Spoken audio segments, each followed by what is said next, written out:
सोनं झालं, म्हातारीचं सोनं झालं, म्हातारीचं सोनं झालं. ते नातू होतं तू म्हणलं म्हातारी बारा कमी वजन म्हणली तर 10 किलो तर नक्कीच बरं. 10 किलो सोनं म्हणजे आता काही साधी गोष्ट आहे का? हा त्याचा अर्थ आहे का? असा त्याचा अर्थ नाही. ज्यावेळी आपल्याला अर्थ जुळत नाही त्यावेळी त्याची लक्षणा करावी लागते.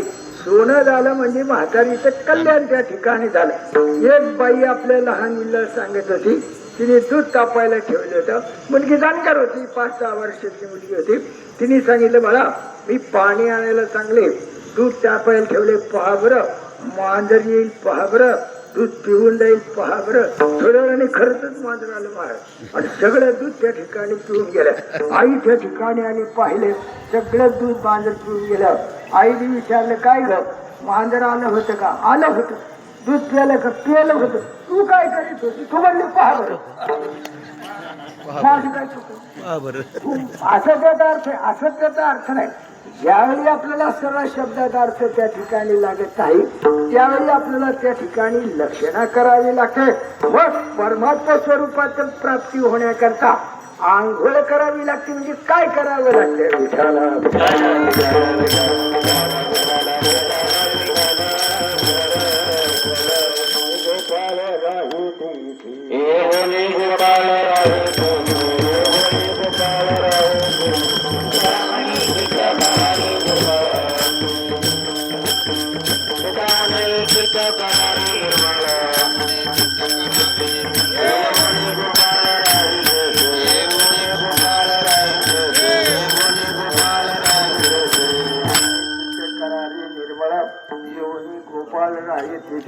कार्य कारण भाव आणि प्राप्य प्रापक भाव किंवा नाश्य नाशिक भाव त्याचा त्या ठिकाणी ठरलेला आहे. वैकुंठवासी परिणाम परम आदरणीय गुरुनाम गुरु मामासाहेब दांडेकर. एक माणूस म्हणला, मामा खोलीमध्ये फार त्या ठिकाणी अंधारे. मामा म्हणले, या लिंबू उतरून टाका, एक लिंबू उतरून टाका. महाराज लिंबू उतरून टाकले. अंधार गेला ना, नारळ फोडा एखादा.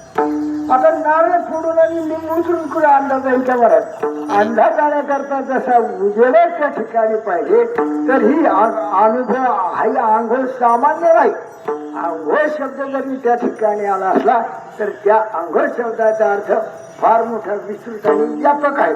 सुरुवात त्याची अशी आहे की केली, केली शब्द पहिला वापरलेला आहे.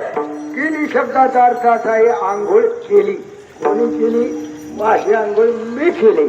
का बरं करावं लागलं? असं परमार्थामध्ये असं आहे, ज्याचं त्याला करावं लागतं. संसारामध्ये कोणी कोणाचं केलं तरी त्या ठिकाणी चालतं.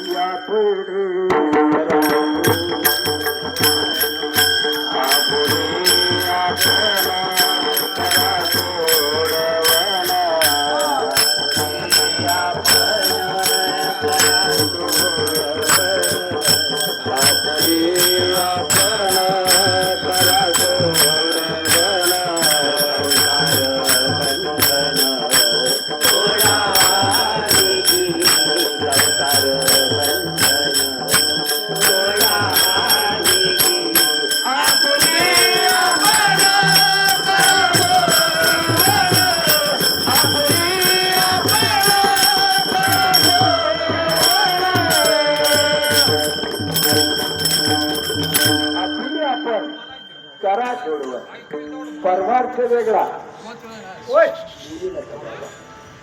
म्हणजे लांबच. तुम्ही बोलले का 5 मिनिट अजून पुढे जाय, आणखी बोलले का आणखी जाईल पुढे. म्हणजे ते आणि करावं लागतं परमार्थामध्ये.